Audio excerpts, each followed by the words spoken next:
Sobre la llanura casi desprovista de relieve, sin más límite natural que la distancia, se instalan las primeras poblaciones aborígenes. Lo acompaña el ganado cimarrón que recorre las pampas sin más límite que la propia extensión y la figura resistente del ñandubay, que aportará con el tiempo su madera para la construcción de alambrados y corrales.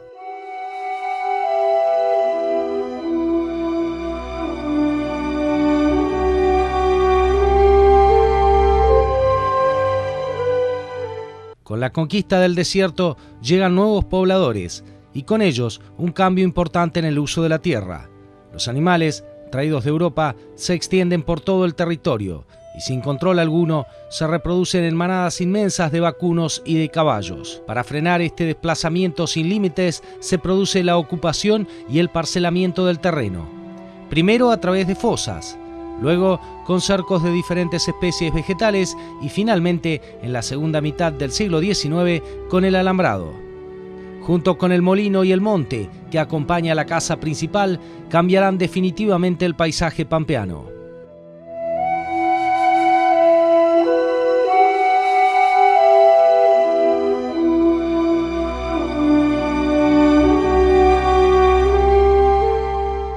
Hay dos cosas que yo me permitiría distinguir, que primero, que es verdad, estos territorios fueron siempre territorios de tránsito y de eventuales asentamientos, pero habría que saber habría que acordar que las comunidades indígenas o las naciones nativas eran muy nómades y se trasladaban bastante, y buscando siempre las mejores zonas y las cosechas y las temporadas. Las temporadas de la fruta y de la cosecha, de lo que fuera, natural siempre, ¿no? O de la caza. Así que es verdad que la Pampa siempre ha sido un...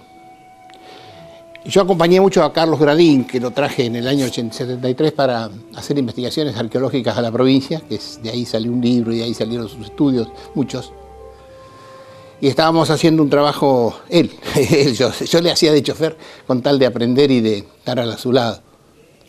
Estábamos haciendo un trabajo en una estancia por allá que había grandes yacimientos de superficie, como se llama. Estaban todos los instrumentos líticos y todo, y los fogones ahí a superficie. Y él me hacía notar que había cacharros con arcilla patagónica, con arcilla cordillerana, y había cacharros con arcilla de mar. Y eso se repetía a lo largo de una línea de tránsito, donde él me decía, se verifica plenamente que esto era un lugar de paso, ¿no es cierto?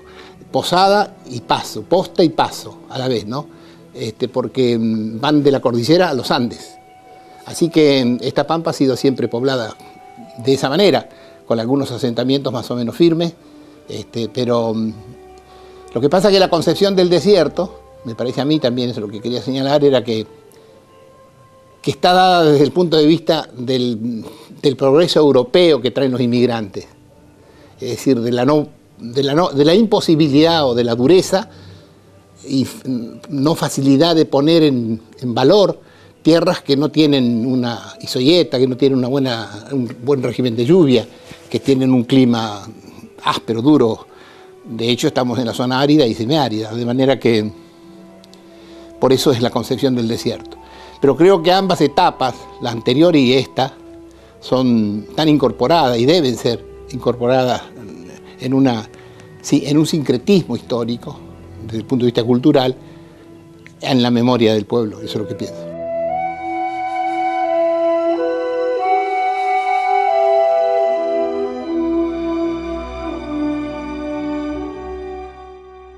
Vacas y caballos son reemplazados por ganado y ovejas criadas en potreros.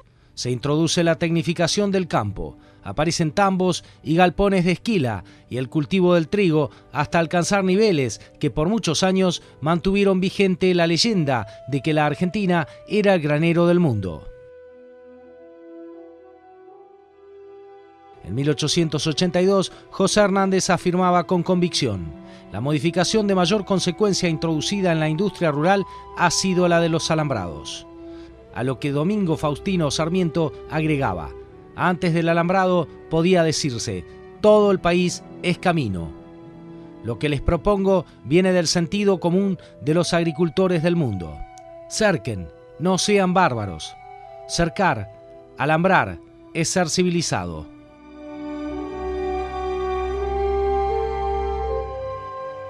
Que convivieron y desde Baigorria, uno de los más notables, a tantos y tantos testimonios que hay en la historia. Bartifierro es uno de los da testimonio de eso. Sí, claro que convivieron. Convivieron los gauchos, sobre todo, los paisanos, los gauchos, en aquel entonces ya todavía gauchos, tenían una frecuentación bastante y una asimilación a los usos y costumbres indígenas. Los que no transaban, por supuesto, era la sociedad urbana de Buenos Aires, sobre todo, que tenía otros intereses, estaba tratando de organizar el país desde una concepción eurocéntrica, diría yo, con una concepción eurocéntrica, pero yo no puedo juzgar la historia desde ahora, desde acá, porque no tengo contexto y me parece que hay que analizar mucho quién fue Sarmiento, qué hizo Roca, por qué lo hizo, por qué se hizo la conquista del desierto, aunque a grandes rasgos podamos tomar posturas y posiciones que por supuesto que desapruebo el exterminio, porque otros lo hicieron sin eso, el caso de los galeses en el sur y otros tantos casos. Sin embargo, acá fue una cosa tremenda, escandalosa, el exterminio. Pienso que debe estar incorporado activamente en la memoria aquellos antecedentes prehistóricos y luego la historia contemporánea.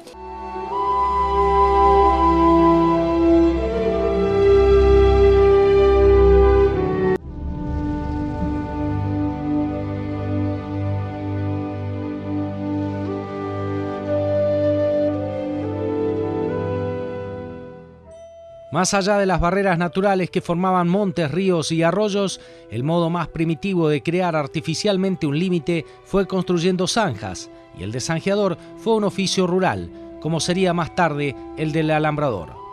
El afianzamiento en el uso del alambrado permitió delimitar las propiedades, parcelar en potreros las grandes extensiones, facilitar la cruza de haciendas criollas con reproductores seleccionados, mejorar la calidad de las pasturas y el cultivo de los campos.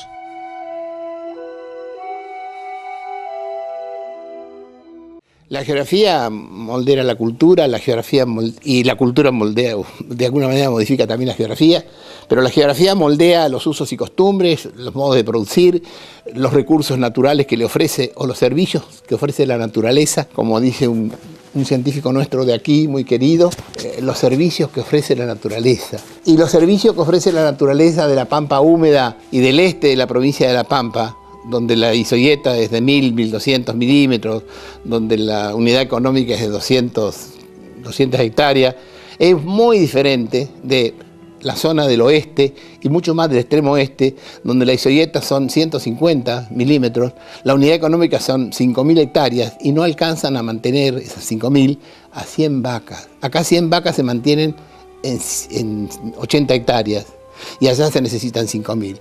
Pero de todos modos acá es mucho más potencialmente promisorio y allá no, es una economía pastoril. Así que ese puestero ubicado allá es un criancero y así son todos. Más que de hacienda, que a la hacienda le cuesta mucho sobrevivir y tener un desarrollo productivo de su condición de vacuno, lo que fuere, le cuesta mucho. Entonces lo que abunda es la cabra y ellos son cabreros, o más lindo decir, como ellos se dicen, crianceros. Entonces hay una diferencia, las distancias, el aislamiento, la falta de servicios sociales. Francisco Albach, cónsul de Prusia en Buenos Aires desde 1845, fue el primer hacendado en utilizar el alambrado para cercar la totalidad del perímetro de su estancia, Los Remedios, que comprendía lo que actualmente es el aeródromo de Ezeiza. Si bien fue un activo defensor del progreso, Sarmiento también admitió: hay estancieros civilizados que alambran más de la cuenta. cerrando caminos y obligando a larguísimos rodeos para encontrar la tranquera que permitiera retomar su camino. El Estado legisló para evitar estos abusos, de los que se quejó el gaucho diciendo: «No hay derecho a cerrar el camino que conozco desde los tiempos de Catriel. Abran el cerco, que quiero pasar con mi tropilla». Por eso el presidente Bartolomé Mitre dictaminó que ningún alambrado se pondrá en adelante a la orilla de las grandes vías de comunicación sin autorización del juez de paz respectivo. En 1862 se estableció que quienes querían alambrar sus campos debían pedir permiso a la municipalidad del partido correspondiente. Fue una etapa en la Argentina que tuvo un auge tremendo a partir del siglo XX, principio del siglo XX, anterior también, pero el auge lo tuvo después en el XX. Por supuesto, en esta zona, después de la conquista del desierto, de la llamada conquista del desierto, donde se incorporaron tantas tierras a la producción agrícola-ganadera del país, ahí empezaron a aparecer los campos abiertos, sin alambrado. Y el alambrado, hoy a veces se lo mira con aire peyorativo, como que es un cerramiento, como que produce el oscurantismo.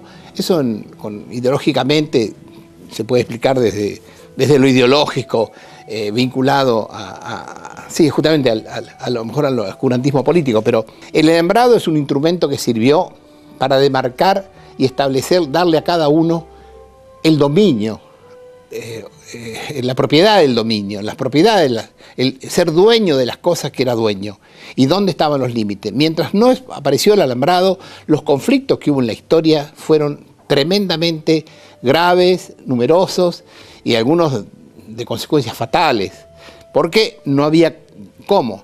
El alambrado primero empezó con zanjas, después empezó con cercos, y después vino en 1845 el primer alambrado de un tal Newton en la provincia de Buenos Aires, en la bahía de San Borondón, y a partir de ahí el alambrado ayudó al desarrollo orgánico, ordenado, de la ganadería y la agricultura, porque estableció los límites. Le cuento una anécdota. Mi padre tenía siempre algún paisano, también algún indio, algún indígena de acá de La Pampa, y muchachos urbanos, o rurales que estaban ahí. Y una vez uno de ellos, un tal Roldán, le empezó a reprochar a mi papá que era alambrador. Y mi papá era el peón, el patrón de él, pero mi papá era un peón más. Porque dormía con él, dormíamos en la casilla junto con los peones, todos. Y le dijo: pero entonces si vos no estás convencido de hacer esto, no lo hagas, andate, mandame a otro, amigo tuyo, que sea bueno, o si no yo busco otro. ¿Y por qué? Le dijo. ¿Y por qué? Porque no deja andar a caballo libremente. Claro, él tenía la herencia ancestral, la memoria, el imaginario del gaucho, que justamente se vinculaba con los indios, y los indios tampoco querían el alambrado, tanto que no sabían qué hacer cuando apareció el alambrado, que les limitó los avances para llevar 150.000 vacas a Chile, en cada reo, 150, 40, 50, lo que podían. O saltando la zanja de Alsina, metiendo vacas que caían arriba y pasando por arriba con las otras.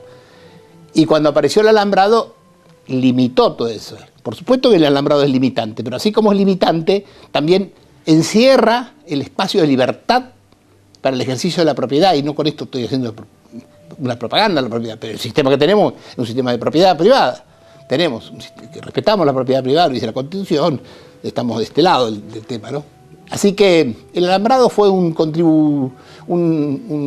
tributario importante en la organización del espacio territorial argentino y sobre todo rural, obviamente.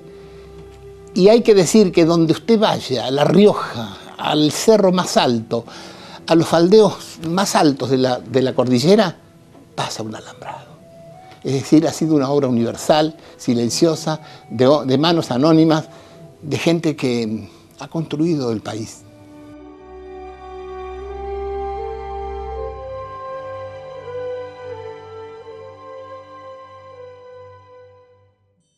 El gaucho, que amaba la anchura de la pampa, se negó a alambrar por ser una tarea de a pie. Por eso, con las primeras inmigraciones surgieron los vascos alambradores. Algunos iniciaron sus fortunas con este trabajo. No solo eso, hay quienes afirman que muchos gauchos usaron las boinas que trajeron aquellos vascos a cambio de chambergos o sombreros de corazón de potro. En cualquier caso, los alambrados vinieron a ponerle precio a la distancia que reinaba en la pampa. En adelante ya no sería esta la llanura inacabable, donde se podía cabalgar durante días sin encontrar otro obstáculo que el cielo por encima de la cabeza.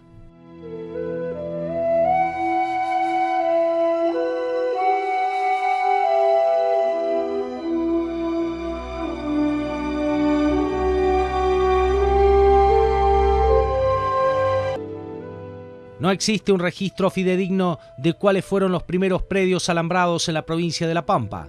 Algunos testimonios señalan que habría sido Tomás Mason el primero en alambrar sus tierras en Santa Rosa y la familia Bo en General Pico. Los medios nacionales reflejaron el sacrificio para poblar La Pampa y los beneficios del alambrado para el enorme desierto que en pocos años se convirtió en el granero del mundo. Así, Juan Carlos Casas escribió en la prensa: «Es hora ya de que este tema del sacrificio sea corregido y que la verdad se imponga. El alambrado fue el verdadero responsable del poblamiento del campo argentino». El alambre de púa aparece, lo trajo un norteamericano que lo inventó, que después puso una fábrica y se hizo rico, eso hacen los yanquis, pero lo inventó y se difundió y ayudó mucho a la consolidación del apotreramiento de las estancias y todo. Fue en el siglo, después del 45, en el 78 más o menos, por ahí apareció el alambre de púa. En el 45 había aparecido, no, en el 45 había aparecido el alambrado y después vino el de púa. El púa sirvió mucho, dado que había mucha hacienda cimarrona, mucha hacienda salvaje, hacienda que no tenía marca, hacienda que ya se había difundido tanto después de lo que trajeron los españoles, que eran las que se llamaban los indios también, ¿no? Que eran res nullius, es decir, eran cosa de nadie. Entonces, yo no sé cómo sería, cada uno agarraría lo que le parecía, no sé, encerraba en su campo, pero como eran salvajes, no respetaban alambre liso, ni alambrado, ni nada. Ahora, con el púa, sí, el púa empezó a pararlos a los animales. Y eso sirvió de freno y de límite para estabilizar, digamos así, los rodeos, que en aquel entonces tenían condiciones muy salvajes, ¿no es cierto?, o silvestres, o como quieras llamarle, y en otro caso,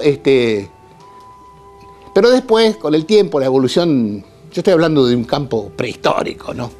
Pongámonos de acuerdo. Cuando vemos la exposición de genética en Toay, o cuando vemos lo que ha avanzado en la tecnología del campo de hoy, que yo lo sigo de cerca, es admirable. Todo esto no tiene nada que ver con aquello, pero que hurguen bien los productores y las asociaciones que ahí en el pasado van a encontrar un sustrato donde está todo esto que yo digo, porque lo he vivido y porque lo sé, porque es así, ellos también lo saben.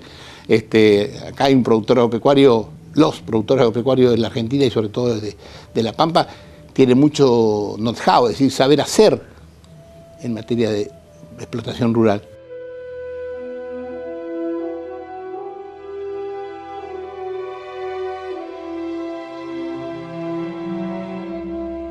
Aún así, la inmensidad de la llanura sin límites cautivó el alma de los pioneros, que abrazaron el silencio y sus rincones.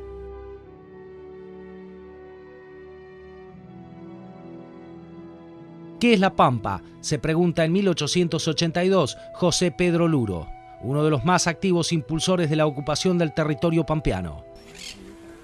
Y responde: penetremos en el seno de ese desierto e interroguemos su suelo, sus pastos, sus médanos, sus cuadrillas de avestruces vagabundos, sus guanacos fugitivos, su horizonte sin límites. Y el desierto nos responderá con el incesante soplo y el monótono rumor de sus vientos. No hay árbol a cuya sombra pueda descansar el viajero fatigado. No hay rastros de ciudad alguna. No existe un monumento que recuerde en la planicie inmensa los vestigios de una civilización extinguida. Nada. Por doquier el silencio, la soledad, el vacío. Pero, ¿qué poesía en esa región salvaje? ¡Cuánta majestad en ese silencio aterrador! ¡Qué grandeza en sus admirables matices!